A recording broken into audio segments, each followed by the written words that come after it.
Welcome to Video Village. I'm Mihir Shah. Today we are talking about the Golden Globes. What are the Golden Globes? How does it work? Should you pay attention to who's being nominated and who's winning? How much does that matter compared to the Oscars? We're going to talk about all of those things, and we're going to talk about the actual nominations themselves.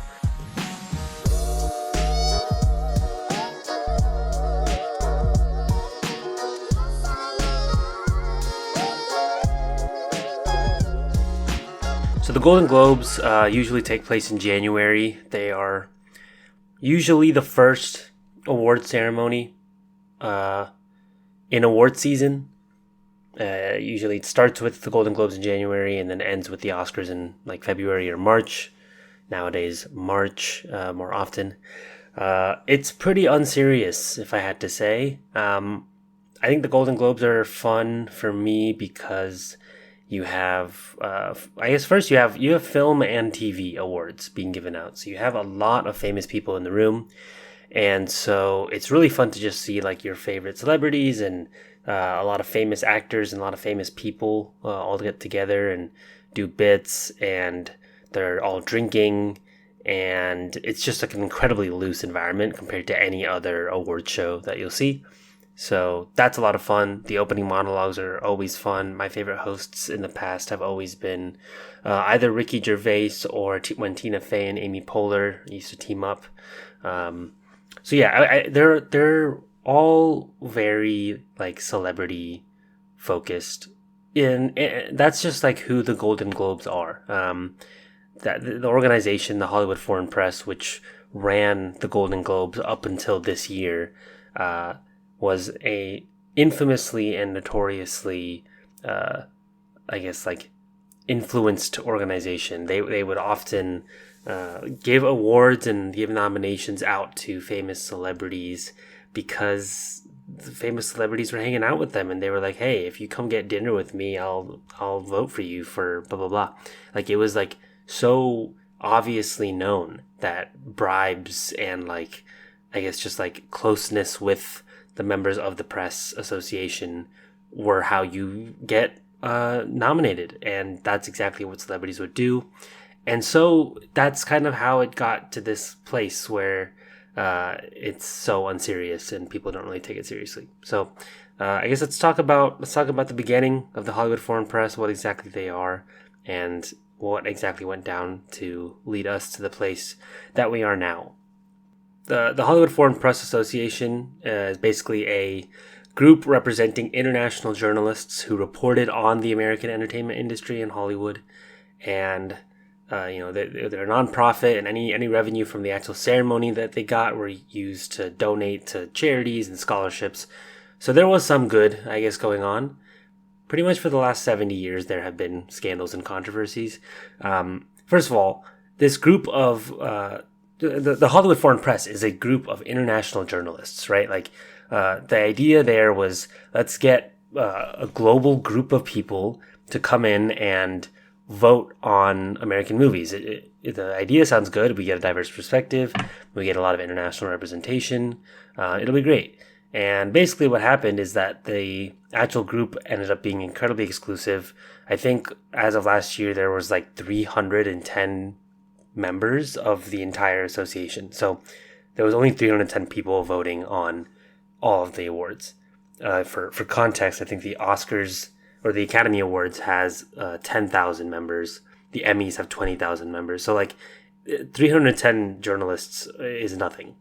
They also like very notoriously excluded serious journalists. There was a lot more people who were like pop entertainment, pop culture journalists that really only cared about like hanging out with celebrities and were not really taken seriously in their own industry.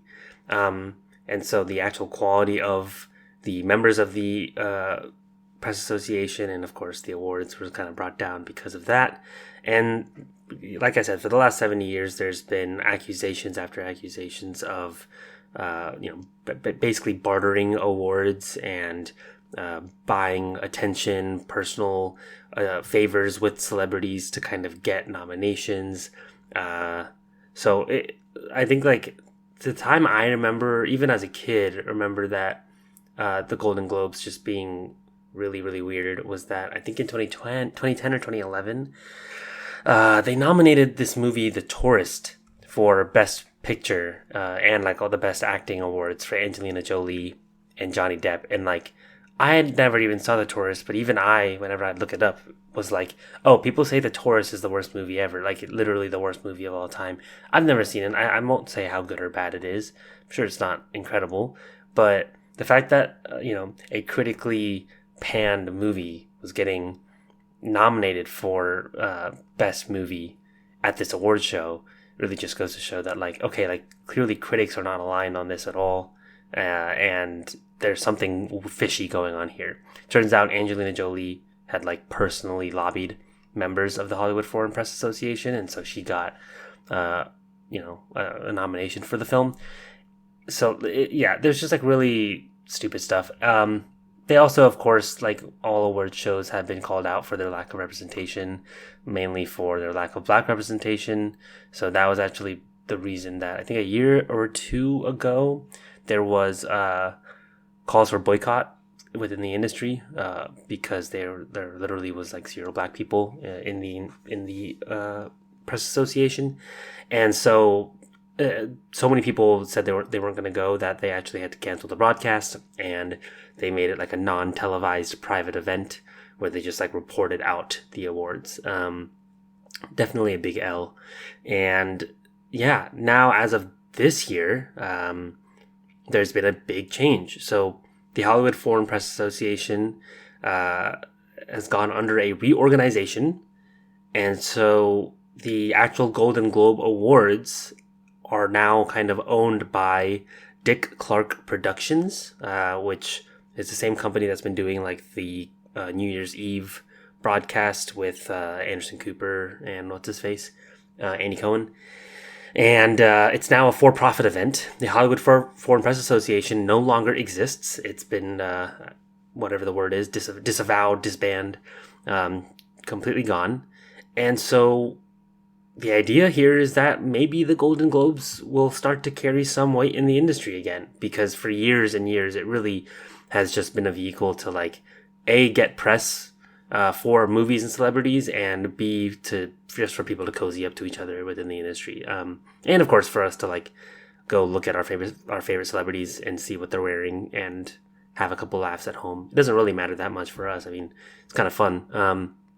But yeah, I think that there's a chance that this award show starts to kind of take itself more seriously.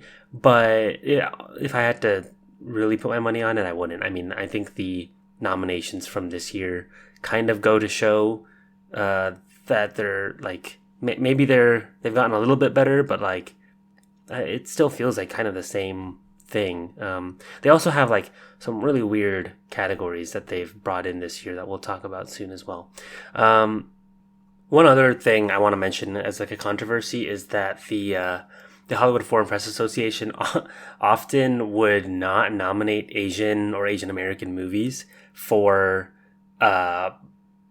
best movie. Like they would only nominate those movies for best foreign language film. And so, like, even this year, like Past Lives, which I think is the best movie of the year, I haven't done an episode on yet, but I will be, definitely, is nominated for both Best Picture and Best Foreign Language Film, which I guess it's a foreign language film, kind of, because there's a lot of Korean in it, but also, like, it's a fully American production. So it's not like a international feature or anything like that. Anyway, the movies like Parasite and The Farewell and Minari have all been excluded from the Best Picture category in the past and only been nominated / won the foreign language film category. So just like some really weird stuff that like doesn't apply to other movies like that come from different parts of the world like that. Inglourious Basterds, for example, was nominated for Best Picture, and that movie is like mostly German.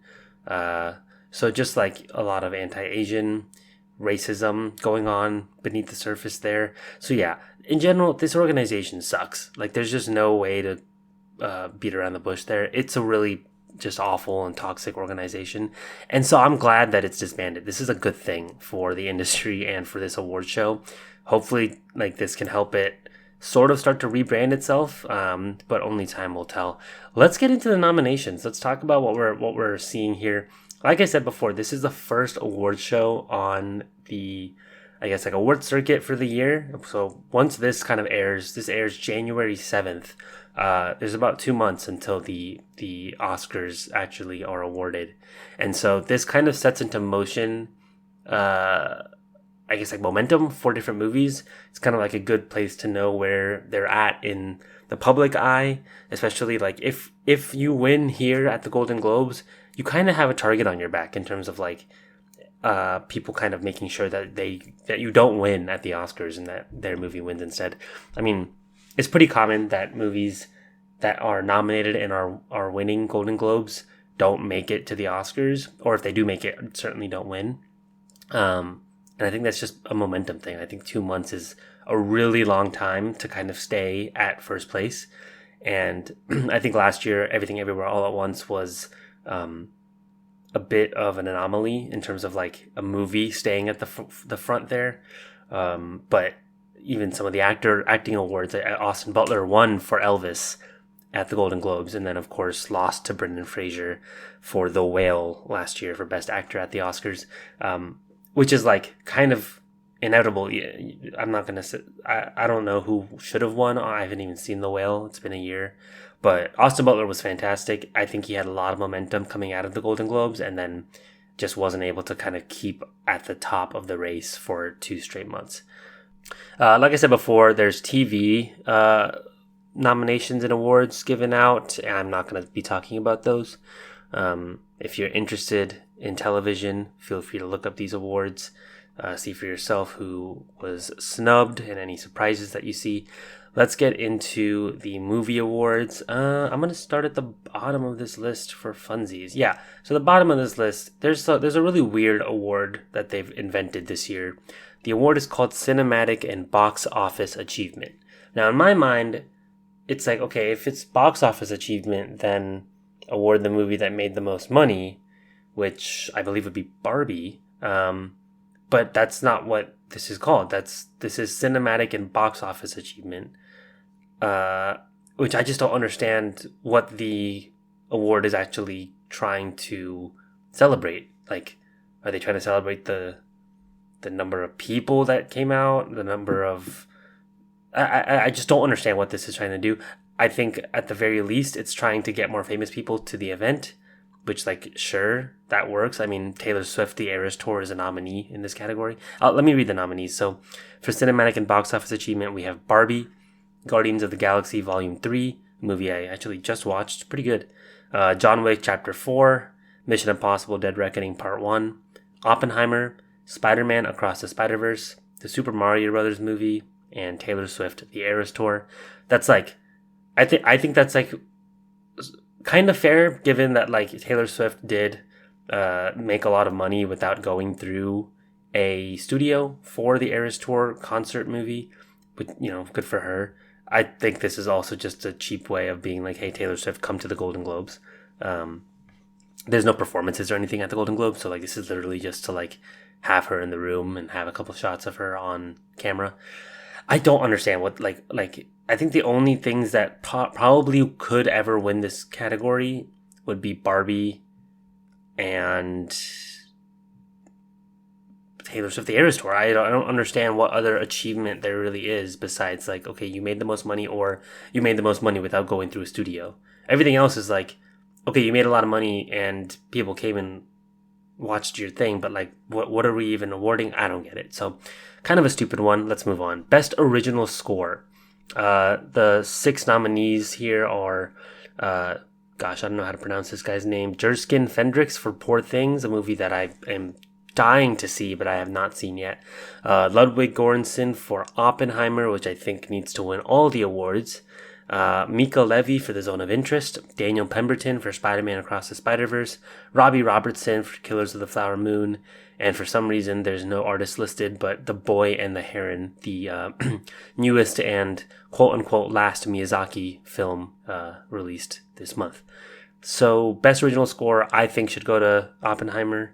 Been on the record about this for a long time, I guess ever since watching it, but who knows. I don't really know where things stand here and how people feel about these movies and these movie scores. Spider-Man Across the Spider-Verse, I think actually has like a fairly good shot. That's a great movie score. Robbie Robertson passed away this year, R.I.P. His work on Killers of the Flower Moon is really subtle but really great. I don't think it'll win. The only reason it would win would be kind of to like honor him in a legacy way and be like, all right, it's his time. He passed away. Let's kind of give him an award. Which honestly, like if he wins for that, like fair. I don't really see an issue with that. I think he's had a lot of contributions to the industry. All right, now we got Best Director for a motion picture. So the Golden Globes does this weird thing where for their acting categories and their movie categories, like Best Picture categories, they separate into Best Musical or Comedy and Best Drama.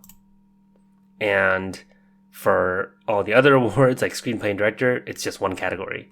So it's kind of stupid, but like if you're unsure who's gonna win the motion picture categories or the acting categories, like it's fairly easy to predict based on which directors and screenplays are nominated in their own categories, because there's 6 spots as opposed to 12. Best Director Motion Picture, we have Bradley Cooper for Maestro, movie I just watched yesterday, 2 days ago. Greta Gerwig for Barbie, Yorgos Lanthimos for Poor Things, Christopher Nolan for Oppenheimer, Martin Scorsese for Killers of the Flower Moon, and Celine Song for Past Lives. Let me just say now, killer category. One of the best director categories I think I've ever seen. Like every single person on this list is an absolute killer in my mind. I love all of these directors. Even Yorgos Lanthimos, who I maintain, I've never seen a movie of his, and he's one of my favorite directors. It's a joke, but like every movie he puts out looks incredibly interesting, and I just feel like I'm gonna like. But obviously that's not a real take. Like I have never seen his movies. But anyway, fantastic category. My predictions right now is that it's probably Christopher Nolan for Oppenheimer or Martin Scorsese for Killers of the Flower Moon, which are definitely 2 of the best movies of the year, 2 of the better movies of the year. I didn't realize I was going to be this way when Barbie came out, but 6 months later now, as we're getting into award season, I actually don't think that Greta Gerwig should win screenplay or director awards for Barbie. And just like comparatively to an Oppenheimer or a Killers of the Flower Moon or a Past Lives, I just think all those movies are better directed and better written. Sorry, not sorry. Best director. So yeah, I'm gonna say it's gonna go to Oppenheimer or Killers of the Flower Moon. If you haven't seen either of those, you gotta go do it. I mean, these movies are gonna be the talk of the town for the next 3 months, and you're missing out. All right, let's jump to screenplay, and then we'll get into the acting categories. Or actually, we're going to do screenplay and a couple others. So yeah, best screenplay for motion picture. It's a very similar category to what I just said, but instead of Maestro, you have Anatomy of a Fall. So best screenplay is Barbie, Poor Things, Oppenheimer, Killers of the Flower Moon, Past Lives, and Anatomy of a Fall. Anatomy of a Fall came out at the Cannes Film Festival in May, and then was released theatrically, I think, a month or 2 ago in America, at least. Not exactly sure because it came out a bit earlier in France. But I've heard incredible things about this film, as well as The Zone of Interest, which is a film that is, I think it's German. I know it takes place in Germany, but let me just look that up right now. But The Zone of Interest is a film by Jonathan Glazer, and it is about a Auschwitz commandant and his wife as they try to live their dream life next to a concentration camp, which, if that sounds odd and off-putting, like yes, I think it's supposed to be, and I've heard it is a masterpiece. And so both of these movies share an actress in Sandra Hüller. And so yeah, we'll be hearing a lot about these movies. I have not seen either yet. I definitely plan on seeing them within the coming weeks, especially ahead of the Oscars. Just putting that out now that you should add that to your movie lists. But yeah, if I had to guess a best screenplay Oscar, I really don't know. I think I'm also gonna say it's gonna go to like an Oppenheimer or a Killers of the Flower Moon. But who's to say? I don't really think. Besides Barbie, I think I'd be happy if anything won. I'd love it if Past Lives won, but who knows? Best motion picture non-English language.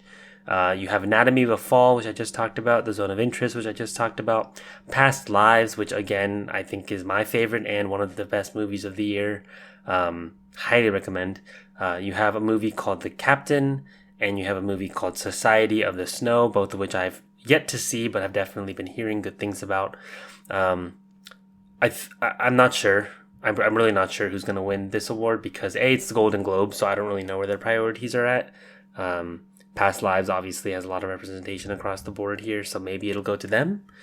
But yeah, I'll say Past Lives, but it really could be anyone. Best Original Song Motion Picture. You have 6 nominees here, 3 of which come from the movie Barbie. So from Barbie, you have Dance the Night by Dua Lipa and Mark Ronson. I guess all of these are kind of by Mark Ronson. I'm Just Ken by Mark Ronson and Andrew Wyatt. And What Was I Made For by Billie Eilish and Phineas. From the movie Rustin by Lenny Kravitz, you have Road to Freedom. From the Super Mario Brothers movie, you have Peaches by Jack Black and like 4 other guys. Aaron Horvath, Michael Jelenic, Eric Osman, and John Spiker. And from a movie I've never heard of, there's always 1 or 2 of these in the best song category where like literally no one in America has seen these movies and they just kind of like come out of nowhere because the artist is very well known. From the movie She Came to Me by Bruce Springsteen, you have a song called Addicted to Romance, which like cool. This is gonna go to Dance the Night Away by Dua Lipa. I don't see it. Maybe I'm Just Ken if they're feeling cheeky, but I don't think it goes to anything else. Okay.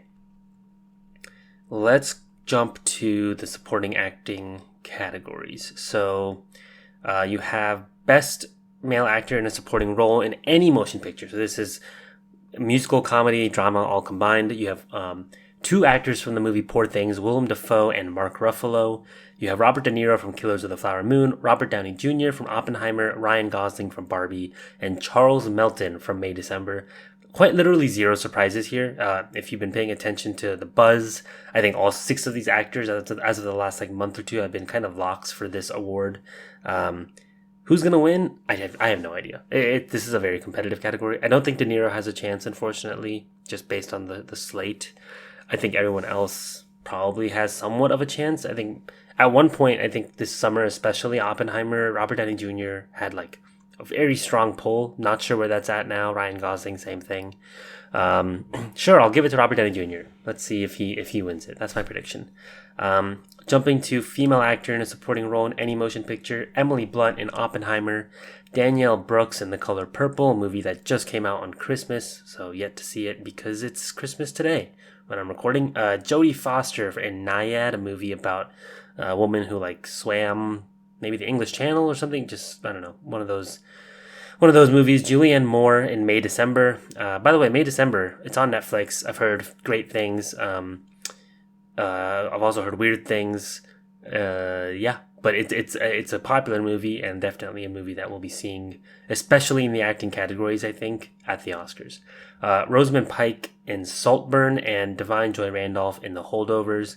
The Holdovers is a movie that we haven't really talked about on the show. I haven't seen it yet, but when it came out, it was like, oh, this is gonna win Best Picture. Like I think it was like very much a push to like get it nominated for everything, and I think it will. Like I think not win.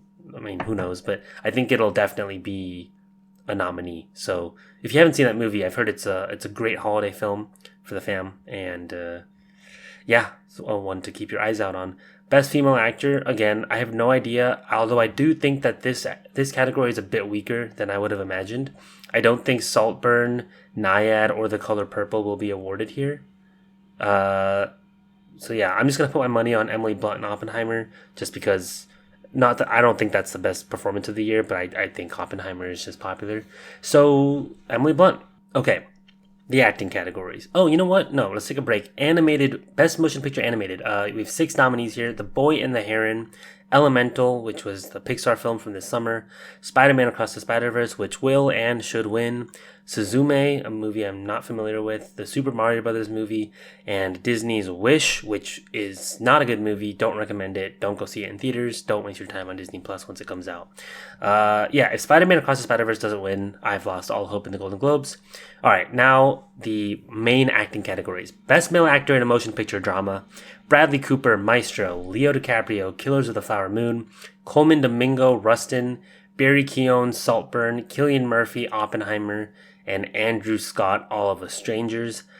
I think this is going to go to Cillian Murphy. I think I think people in general at award shows like biopics. So obviously, like, that leaves in Maestro and Bradley Cooper. But I just think Cillian Murphy is kind of like set up at this point to start to win awards. He's been patiently on the awards trail for a long time. And I think his performance is definitely one of, if not the performance of the year here. So I'm rooting for him. Best Female Actor in a Motion Picture Drama, you have Lily Gladstone in Killers of the Flower Moon, Carey Mulligan in Maestro, Sandra Huller, Anatomy of a Fall, Annette Bening in Naiad, Greta Lee in Past Lives, and Kaylee Spaney, apologies if I'm saying that wrong, in Priscilla, a movie I've heard great things about but have not seen yet. This is a stat category, definitely. I don't think Annette Bening in Naiad will be at the Oscars, but I think everyone else has a really good shot of being represented at the Oscars in Best Actress. I'm personally probably rooting for Lily Gladstone, but I would be happy if Carey Mulligan for Maestro won. I think she was fantastic in Maestro. I should mention Bradley Cooper was like incredible in Maestro as well. That's a good movie. I haven't said that yet. Go watch Maestro. There will be an episode about Maestro in a few days, but go watch that movie. And of course, Greta Lee in Past Lives is like incredible and responsible and a big part of one of the best endings in a movie this year. But my money here is on Lily Gladstone in just like a powerhouse performance in Killers of the Flower Moon. So yeah, I'm hoping she takes it home. Best Female Actor in a Motion Picture, Musical or Comedy. You have Fantasia Barrino in The Color Purple, Jennifer Lawrence in No Hard Feelings, completely underrated movie. I think that's a great movie. Natalie Portman, May December, Margot Robbie in Barbie, and Emma Stone in Poor Things. I think this is going to Emma Stone in Poor Things without a question, although maybe Margot Robbie with Barbie has a shot just because of how popular that movie is. But I would be surprised if anyone else won that award. I'm going to say my lock is for Emma Stone. I didn't do Male Actor in a Motion Picture, Musical, or Comedy yet. Let's do that. We have Nicolas Cage in Dream Scenario, a movie I haven't seen, but I'm very curious about. Timothée Chalamet in Wonka. Probably will see that like tomorrow. Matt Damon in Air. I'll talk about Air in a sec, but holy cow, I can't believe Air is getting nominations here. Paul Giamatti in The Holdovers. Joaquin Phoenix in Beau is Afraid. And Jeffrey Wright in American Fiction. Surprisingly, I think like 3 of these performances will be represented at the Oscars. I think The Holdovers and American Fiction with Paul Giamatti and Jeffrey Wright definitely have like a really good shot at getting an Oscars lock there. I'm a bit hesitant to say Joaquin Phoenix and Beau is Afraid, but definitely Paul Giamatti and Jeffrey Wright will be at the Oscars. I don't know who's going to win this award. I have no idea. I've only seen one of these movies, and it's Air with Matt Damon, and he's not going to win this award. It'd be wild if he won this award. Let's just say that. So yeah, no idea who's going to win this. Let's just say it's Jeffrey Wright for American Fiction. I've heard a lot of good things about this movie, and Jeffrey Wright, who has been kind of like a great character actor and great supporting man for his whole career, is finally in the spotlight. So good for him. Jeffrey Wright is one of those guys who like you see a picture of and you can probably think of like 4 times you've seen him in movies, but not a household name, at least not yet. And let's hope that this maybe helps him get there.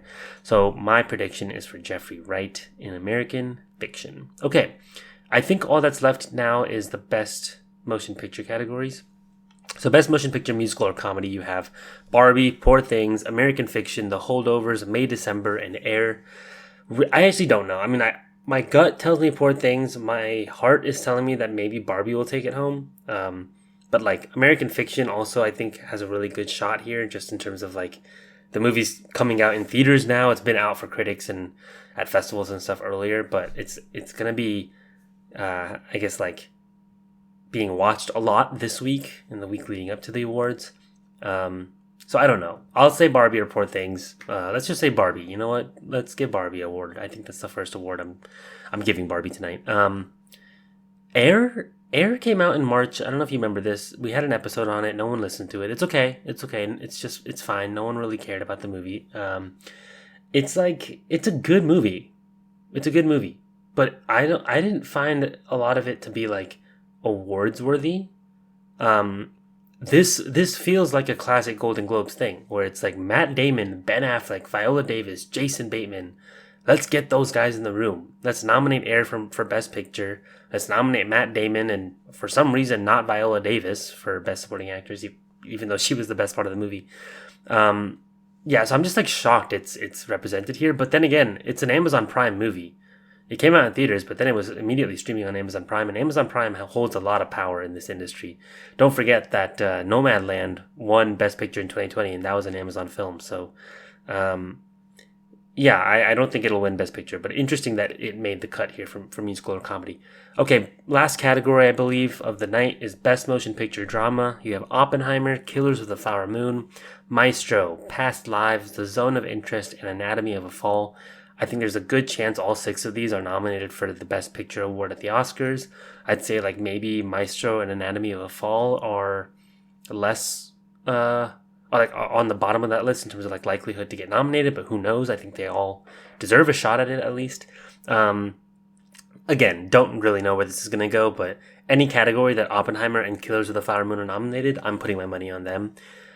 For 2 reasons. Like, one, they're both fantastic movies. Like, I think Killers of the Flower Moon, and especially, is like, just like when you can't watch it and not feel like you're watching a masterpiece at work. I think Oppenheimer actually is more so a masterpiece than people are giving it credit for. But even I've only seen it one time, and I had so many questions afterwards. But the more I think about the movie, and the more I've digested it, and the more I think about the nuances and the way they've told this story of 2 kind of large figures at this time in history, and the way he kind of pulled this off, I actually think it's going to hold a lot of weight for a long time. So I'm excited to rewatch Oppenheimer. But anyway, yeah, these 2 movies are both by hugely popular directors. One, of course, Martin Scorsese being like, I guess like unequivocally the greatest American living film director, arguably the greatest film director in the world. And by Christopher Nolan, who's kind of become this modern genius over the last 10 years and definitely like my generation's favorite film director. And Scorsese's only won 1 Best Director Oscar for The Departed, which was largely considered a makeup Oscar. And so this would kind of be like a capstone for his career to win, not the Golden Globe, but like an Oscar for Best Director and Best Motion Picture. And of course, Oppenheimer for Christopher Nolan would be like a acknowledgement of his success and of his genius. To create a biopic that makes $1 billion in 2023 is no easy feat, and you know he's definitely a master. So I think it's got to be one of these 2 movies. I don't know which one it'll be at this point, but keep your eyes peeled. I'll put my money on Oppenheimer for now, but yeah, it's gonna be a tight race this year, and I'm very excited to keep up with it. Yeah, that's the episode. Gonna keep it short and sweet. Award season is going to be long. I'm going to be out of town starting the middle of February, unfortunately. So I'll definitely try to be recording things in advance. But when the Oscars are like kind of gearing up to be aired, I'm not even sure I'll be able to be recording. But we'll definitely be putting out a lot of episodes within the next month or 2 about the movies that are being nominated and about the movies that you should be watching to prepare for award season and to just I guess be watching the best movies of 2023. So thanks for listening. Hope you've enjoyed, and we'll see you very soon on Video Village. Stay tuned for a lot more episodes coming up, and happy holidays. Peace. Special thanks to my lovely girlfriend Krupa Patel for the podcast's artwork, and my good friend Kevin Cow for the music that you're listening to now. You can find more of his music on Instagram at Waguang Beats. Thanks, y'all.